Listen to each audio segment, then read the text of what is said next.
শ্রী মা যেমন আমাদের শিখিয়েছেন আর অন্যান্য মহারাজজিরাও বলে থাকেন যে ঠাকুরের কাজ আর ঠাকুর সংক্রান্ত অন্যান্য যাবতীয় কাজ একই, দুইয়ের মধ্যে কোনো পার্থক্য নেই।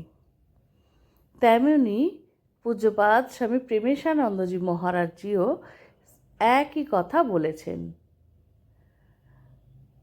মহারাজজি বলেছেন, প্রেমেশানন্দজি মহারাজ এবং সহসংঘাধ্যক্ষ স্বামী সুহিতানন্দজি মহারাজ এবং অন্যান্য নবীন সন্ন্যাসীদের কর্মযোগের প্রকৃত অর্থ বুঝিয়ে বলতেন যে আশ্রমের সাধারণ কাজ আর মন্দিরে ঠাকুরের পূজা, এই দুটোর মধ্যে বিন্দুমাত্র কোনো তফাৎ নেই।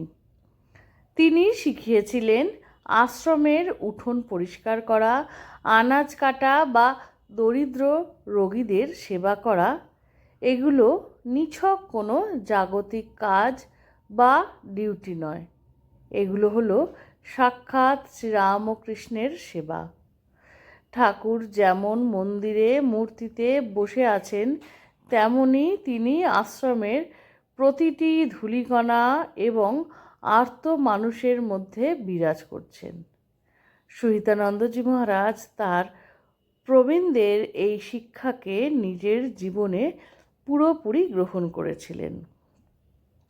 পরবর্তীকালে তিনি যখন দেওঘর বিদ্যাপীঠে দীর্ঘকাল ছাত্রদের মানুষ গড়ার কাজ করেছেন, বিভিন্ন বন্যা ও প্রাকৃতিক দুর্যোগে দুর্গতদের ত্রাণ কার্যে ছুটে গেছেন, অথবা রামকৃষ্ণ মঠ ও মিশনের সাধারণ সম্পাদকের অর্থাৎ জেনারেল সেক্রেটারির মতো বিশাল প্রশাসনিক গুরুদায়িত্ব পালন করেছেন, সব জায়গাতেই তিনি এই শিবজ্ঞানে জীবসেবা এবং কর্মই পুজো এই নীতি অক্ষরে অক্ষরে পালন করেছেন।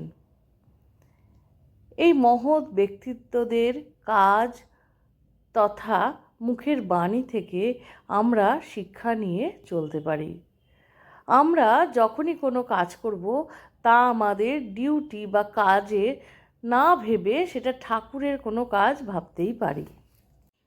তাহলে আমরা কাজে যেমন গতি পাব, তেমনই মানসিক শান্তিও পাব। সৎ চিন্তা, সৎ বুদ্ধি আর সৎ ইচ্ছাশক্তি আমাদের ঠাকুরের আরও কাছাকাছি নিয়ে যাবে। সর্বশেষে বলি, শ্রী শ্রী ঠাকুর, মা, স্বামীজি, আমার গুরু মহারাজ এবং অন্যান্য মহারাজদের শ্রীচরণে শতকোটি প্রণাম। যদি ভিডিওটা ভালো লাগে সঙ্গে থাকবেন।